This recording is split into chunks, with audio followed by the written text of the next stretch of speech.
Okay, now let's take a look at your bolt locking lever. Your bolt locking lever can sometimes become worn. Whenever you go to take bolt gap readings, if you have a lot of play with the bolt system, with the bolt head locked, if you have a lot of play when you go to read gap, it's a good indication that this bolt locking lever is worn. You can see the hook of the bolt locking lever right here. And the bolt locking lever is this piece that rides the length right here. One thing you'll notice is that inside of this indention right here, there'll be a little pin, okay? And on the other side of the bolt carrier, as I was, there will be a hole. Right back here, you're going to notice the bolt locking lever spring. Now this thing's going to look like it's under a lot of spring tension, but it's really not. The way to take this out is very simple. You take a 1/8 inch pin punch and you insert it into the hole on this side of the bolt carrier. Just stick it in there and knock that pin out. Just give it a couple of good taps, and that pin comes out just like that. That's your bolt locking lever pin. It's a solid pin, it's not a roll pin. Pretty basic.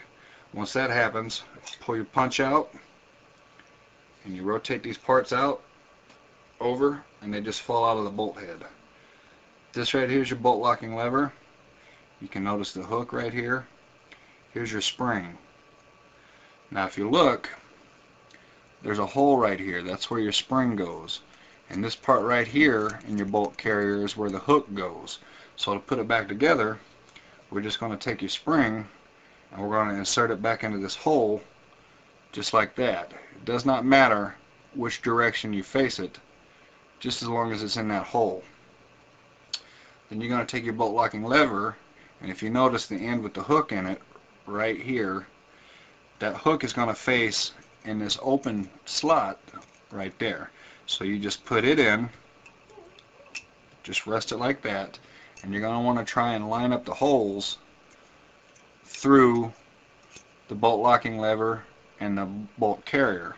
Once you get it kind of close, you're going to take your pin, you're going to notice that one end of it is tapered. That's the end that's tapered right there. The tapered end you want to insert into this hole. So you just kind of start it with your finger and you tap it in with your hammer. Now if you notice,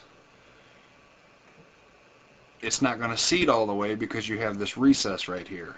To seat that pin all the way, just take your punch and finish seat it. Seat it until it's flush with the bolt carrier. Just like that. Okay, that's flush. That's all there is to the bolt locking lever.